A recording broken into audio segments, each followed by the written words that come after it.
नमस्कार विद्यार्थी मित्रांनो, एमपीएससी मध्ये तुम्हा सर्वांचं हार्दिक स्वागत. मित्रांनो, आजच्या व्हिडिओमध्ये आपण शुंग एम्पायरबद्दल माहिती पाहणार आहे किंवा शुंग डायनेस्टी सुद्धा तुम्हाला दुसरं एक नाव पाहायला भेटेल. मराठीमध्ये आपण शुंग वंश सुद्धा म्हणतो. त्यावर टॉप एमसीक्यू कोणते बनतील तर आजच्या व्हिडिओमध्ये आपण कव्हर केलेत, कारण यूपीएससीचा फेवरेट टॉपिक आहे. एमपीएससीमध्ये इनडायरेक्टली क्वेश्चन विचारला आहे, जसं की नागसेनवर क्वेश्चन विचारला आहे, त्यानंतर पतंजलीवर इनडायरेक्ट क्वेश्चन विचारला आहे. ओके, यावर्षी विचारण्याची शक्यता आहे, त्याच्यामुळे आपण आजच्या व्हिडिओमध्ये शुंग वंश याबद्दल संपूर्ण माहिती पाहणार आहे. ओके, त्यापैकी पहिला क्वेश्चन खाली विधानावर विचार करा आणि योग्य पर्याय निवडा या ठिकाणी विचारलाय. वरीलपैकी कोणते विधान बरोबर आहे, आपल्याला बरोबर विधान ओळखायचे आहे. आता विधान पाहू. महाभाष्य ग्रंथ निर्मिती ही पतंजलीने केली होती. त्यानंतर महाभाष्य एक व्याकरणवर आधारित ग्रंथ आहे, ज्यामध्ये यवन आक्रमणाची चर्चा केलेली आहे किंवा चर्चा केलेली आहे. तिसरं, नागसेनने पाली भाषेत मिलिंदपणव या ग्रंथाची निर्मिती केली आहे. चौथं, मिलिंदपणव ग्रंथापासून भारत ग्रीक संपर्काची माहिती पाहायला भेटते. आता चारही विधान जर पाहिले तुम्हाला हे सर्व बरोबर आहेत. ओके, बरोबर वाटतील किंवा बरोबर आहे, ते जो पर्याय निघतो ते 4 नंबरचा निघतो. याचं रिझन सांगतो. पहिले जे 2 विधान दिले ते काय संबंधित, शुंगवंश शासकाशी संबंधित आहे. तिसरं आणि चौथं जे संबंध आहे तो इंडो ग्रीक किंवा हिंद यवनशी संबंधित आहे. आपण ते स्पष्टीकरण सुद्धा पाहू. सुरुवातीला हे माहीत पाहिजे शुंग शासक कोण आहे आणि हिंद यवन किंवा इंडो ग्रीक किंवा आपण बॅक्ट्रियन या ठिकाणून आलेल्या लोकांची माहिती सुद्धा आपण पाहू. आता जे नवीन नाव आहे ग्रीस, ओके, त्या ठिकाणी लोक जे आली होती त्यांचा सुद्धा कालखंड तुम्ही पाहिला असून पंजाब या भागामध्ये त्यांचं राज्य होतं आणि तिथून त्यांचे नाव सुद्धा पाहायला भेटेल. एक मिलिंद नाव आहे, मिलिंडर म्हणलं जातं त्याला, ते पण आपण आजच्या व्हिडिओमध्ये पाहू. सुरुवातीला समजून घ्या हे राज्यांचा विस्तार कसा झाला किंवा उदय कसा झाला. ज्यावेळी मौर्य शासक होते, ओके, जे शेवटचा राजा होता तो कमजोर निघाला, त्याचं नाव उरहद्रथ. याची हत्या कोणी केली? पुष्पमित्र शिंगणे, जे शुंग शासक आहे तो संस्थापक मानला जातो, यांनी त्याची हत्या केली. कधी केली? इसवी सन पूर्व 185 मध्ये. आपण या ठिकाणी माहिती पाहू. 185 मध्ये त्याची हत्या केली. त्यानंतर मगधची सत्ता ही शुंग वंश शासकाकडे आली. ओके, म्हणजे मौर्य शासक शेवटचा होता, त्याची हत्या केली. कोणी केली? ब्राह्मण वंश शासक होता शुंग वंश, यांनी हत्या केली होती. पुष्पमित्र शुंग याचं नाव आहे. ओके, त्यांनी हत्या केली. शुंग कोण होते? हे उज्जैनचे ब्राह्मण होते. शुंग नंतर जे शासक राहिले किंवा शुंग सुरुवातीला म्हणायचे की आम्ही सेनापती किंवा राज्याचा आम्ही हे करतो, सेनापती म्हणून कार्य करतो. ओके, त्याच्यामुळे सेनापती नावानेच बऱ्याच पुस्तकांमध्ये उल्लेख पाहायला भेटतो. जर विचारला की सेनापती नावाचा उल्लेख कोणत्या पुस्तकात सापडतो आपल्याला, तर मालविका अग्निमित्र या पुस्तकामध्ये तुम्हाला पाहायला भेटेल. क्वेश्चन विचारण्याची शक्यता आहे. आता प्रमुख शासक कोण आहे बघा. पुष्पमित्र शुंग नंतर अग्निमित्र आला, वसुमित्र आला, नंतर वज्रमित्र आला, भागमित्र आणि देवभूती हे शासक झाले. आणि याच काळात म्हणजे पुष्पमित्र तुम्ही पाहिलं तर मौर्य शासनानंतर किंवा मौर्य कार्यकाळ होता, त्यानंतर शुंग शासक जसे आले त्याचप्रमाणे अनेक लहान मोठे सत्ता विस्तार झाला भारतामध्ये. जसं की झारखंड व बंगाल परिसरामध्ये कनवंश आलं. आता मगधमध्ये तो शुंग वंश आहे. त्यानंतर 7 वंश दक्षिणेमध्ये आले. आंध्र प्रदेश आताच्या स्थितीमध्ये इक्ष्वाकू वंश आला. ओडिसा जे आपण कलिंग सुद्धा म्हणतो त्या ठिकाणी चेदी वंश आला. नंतर उत्तर भारतामध्ये ओके ते शक वंश, नंतर कुशाण वंश उत्तर पश्चिम भारतामध्ये, ओके, जे हरियाणा काश्मीरचा थोडा भाग ह्या ठिकाणी. त्यानंतर बॅक्ट्रियन प्रदेश जो पंजाब आहे इकडं जे बॅक्ट्रियनमध्ये इंडो यवन यांनी आक्रमण केलं आणि त्या ठिकाणी सत्ता स्थापन केली. आपण ते पण सुद्धा पुढे पाहू. आता पतंजली कोणी हे समजून घ्या, कारण क्वेश्चनमध्ये तुम्ही पाहिलं दुसरं जे सेंटेन्स आहे, ओके, महाभाष्याची ग्रंथ निर्मिती पतंजलीने केली आणि महाभाष्य ग्रंथ व्याकरणवर आधारित आहे, ज्यामध्ये यवन आक्रमणाची चर्चा केली. तर हे 2 विधान एका बरोबर आहे. आपण आजच्या व्हिडिओमध्ये पाहू. तर पतंजलीचा कार्यकाळ होता इसवी सन पूर्व 200. पतंजली हा एक यज्ञ पुरोहित होता. उज्जैनचे ब्राह्मण होते, जसं की शुंग जे शासक होते पुष्पमित्र शुंग किंवा त्याचे वंश हे सुद्धा ब्राह्मण होते आणि हे सुद्धा उज्जैनचे ब्राह्मण होते. नंतर पतंजलीने पुष्पमित्राचे 2 अश्वमेध यज्ञ केले होते. घोडा म्हणतो आपण, त्याचे अश्वमेध यज्ञ केले होते. नंतर पतंजलीला शेषनागाचे अवतार सुद्धा समजतात. जर क्वेश्चन आला की खालीपैकी कोणाला शेषनागाचे अवतार समजतात, तर कोणाला? पतंजलीला. आता महाभाष्यम हे व्याकरण आधारित पुस्तक आहे, तुम्ही पाहिलं असेल. तर जे पतंजली पुस्तक आहे त्यापैकी महाभाष्यम योगसूत्र हे खूप प्रसिद्ध आहे आणि ते व्याकरणचार्य सुद्धा होते. त्यामुळे महाभाष्यम हा जो ग्रंथ होता हा म्हणतो ना आपण व्याकरणावर आधारित होता आणि त्याच्यामध्ये हिंद यवनची माहिती सुद्धा आपल्याला पाहायला भेटते. हे पण बरोबर आहे, कारण पुष्पमित्र शुंगच्या काळामध्येच हिंद यवन किंवा इंडो ग्रीक लोकांचं आक्रमण सुरू झालं आणि त्यांचं पंजाब या भागामध्ये स्थान भेटलं होते त्यांना. म्हणजे हे जे पहिले 2 विधान ते बरोबर आहे.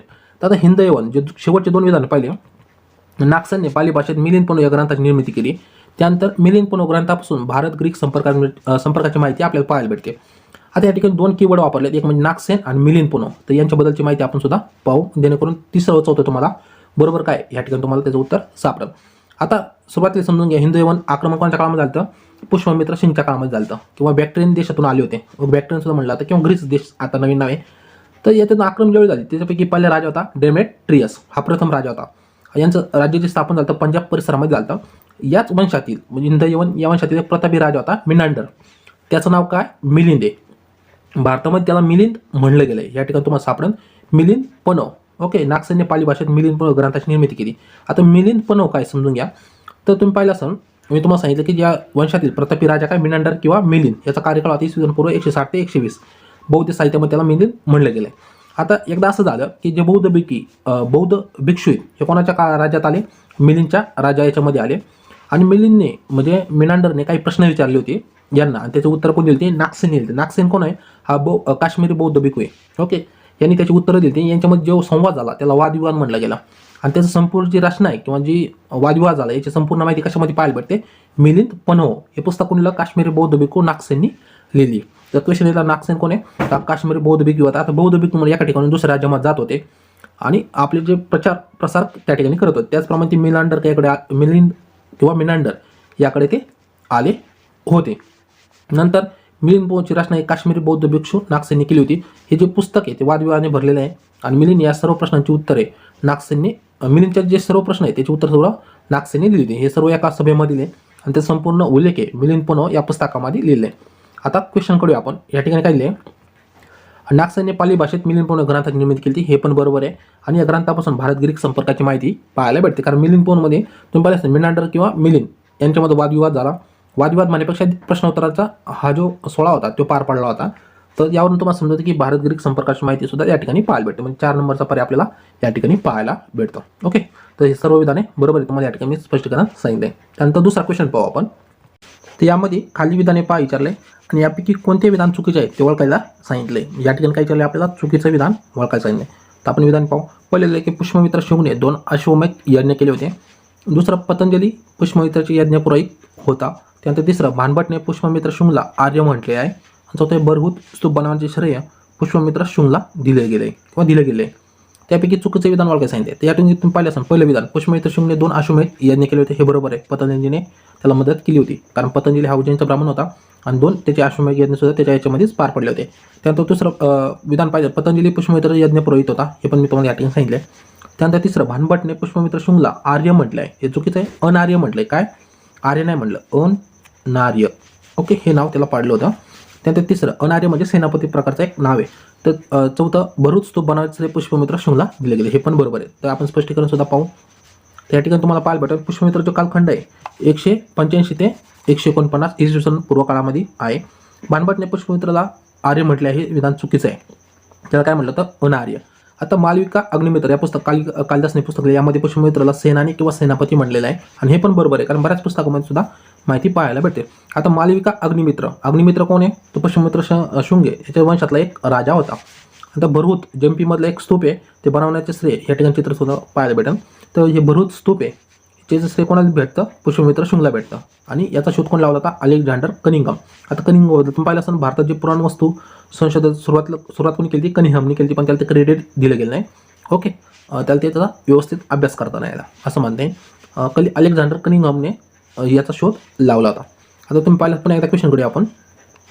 खाली चुकीचे विधान कोणते, तर हे भानभटने पुष्पमित्र शुंगला आर्य म्हटलंय का, नाही. काय म्हटलंय त्याला, अनार्य.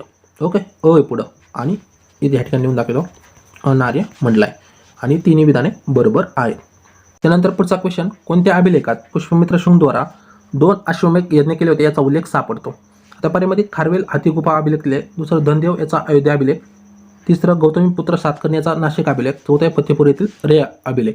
आता 4 विधान पाहिले. ओके, पुष्पमित्र शुंगद्वारा 2 अश्वमेध यज्ञ केले होते. आता 2 अश्वमेध यज्ञ केले होते हे पण माहीत पाहिजे, पतंजलीने केले. याचा उल्लेख तुम्ही पाहिला तर धनदेव याच्या अयोध्या अभिलेखमध्ये सापडतो. ओके, अयोध्या UP साईडला चाललं तुम्हाला माहिती आहे आणि जे हे म्हणलं जातं वंशसुद्धा पुष्पमित्र शुंगचं त्याच ठिकाणी होता. आता धनदेव हा संपर्क का आला, धनदेव त्याच्यामध्ये सापडतात पुष्पमित्र शुंगच्या काळामध्ये. तर धनदेव हा राज्यपाल होता पुष्पमित्र शुंगच्या कार्यकाळामध्ये. ओके, त्याच्याबद्दलचे आपण स्पष्टीकरण सुद्धा या ठिकाणी पाहू. धनदेव हा पुष्पमित्र शुंगच्या इथे राज्यपाल म्हणून काम करत होता आणि धनदेवने अयोध्या अभिलेखचा तो संपर्क सापडतो. ह्या ठिकाणी चित्रसुद्धा अयोध्या अभिलेखचं आणि हा अभिलेख या ठिकाणी हा कोणता आहे, फतेपूर येथील अभिलेख आहे. आता स्पष्टीकरण पाहू. मौर्य असतानंतर कलिंग ओडिसा येथे चिरीवंश उदयास आला होता. खारवेलचे जे चिरीवंश आहे हा महान शासक होता. खारवेल नाव आहे. ओके, हा चिरीवंशचा एक प्रमुख महान शासक होता. आता तुम्ही पाहिलं असेल चिरीवंश संबंधी माहिती कोणत्या ठिकाणी सापडते, भुवनेश्वरजवळ उदयगिरी डोंगराच्या मध्ये हा अभिलेख सापडतो आणि याला खारवेल हातीगुफा या ठिकाणी सुद्धा माहिती भेटते. खारवेलचा हातीगुफा म्हणलं जातं. ओके, हे जे गुफेचं चित्र याला हातीगुफा म्हणलं जातं. चिरीवंश स्थापना आहे महामेघन केली होती. स्थापना कोणी केली जर विचारलं, ओके, चिरीवंशने केली, पण या पुस्तकात सापडतं कोणत्या, नाही. आपले चिरीवंश का आलं या ठिकाणी खारवेल संबंधी याचं उत्तर तर आपण पाहिलं धनदेव. आता खारवेल, गौतमपुत्र सातकर्णी नाशिक अभिलेख आणि फत्तेपूर कशा संबंधित हे पण आपल्याला माहीत पाहिजे. म्हणून खारवेलचा जे अभिलेख आहे हा चेदिवंशी संबंधित आहे. याच्याबद्दल जे कलिंग शासक यांच्याबद्दलची माहिती आपल्याला पाहायला भेटते. त्यानंतर नाशिकचा अभिलेख आहे गौतमी पुत्र सातकर्णीचा, यांनी दान देण्यासंबंधी हा नाशिक अभिलेख प्रसिद्ध आहे. ओके, मग ते पुष्पमित्र संभाजी का नाही. त्यानंतर जे फतेपूर येथे रे अभिलेख आहे, ओके, त्या ठिकाणी इंडो ग्रीक किंवा जे मिनांडर आहे मिलिंद या नावाने प्रसिद्ध अभिलेख प्रसिद्ध आहे. पुन्हा एकदा का फतेपूर येथील जो अभिलेख आहे ते कशी संबंधित आहे, मिलिंद नावाने. त्याला आपण दुसरं एक नाव आहे मिनांडर, याच्याशी संबंधित आहे, इंडो यवनशी संबंधित आहे. म्हणजे समजलं तुम्हाला त्या ठिकाणी खारवेल कशी संबंधित आहे, चेदिवंश संबंधी आहे. धनदेव आयुध अभिलेख यांच्याशी संबंधित पुष्पमित्र सिंग यांनी 2 आश्रमयज्ञ यज्ञ केले होते, याच्याशी संबंधित आहे.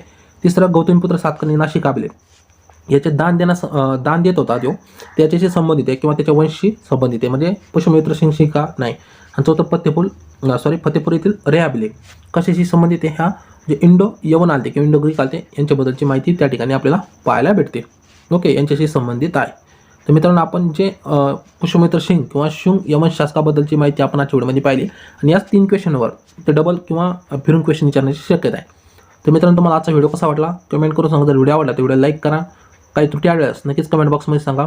ओके, व्हिडिओ आवडला तर नक्की व्हिडिओ लाईक करा. चॅनल सबस्क्राईब करून सांगते नक्की सबस्क्राईब करा. थँक्यू.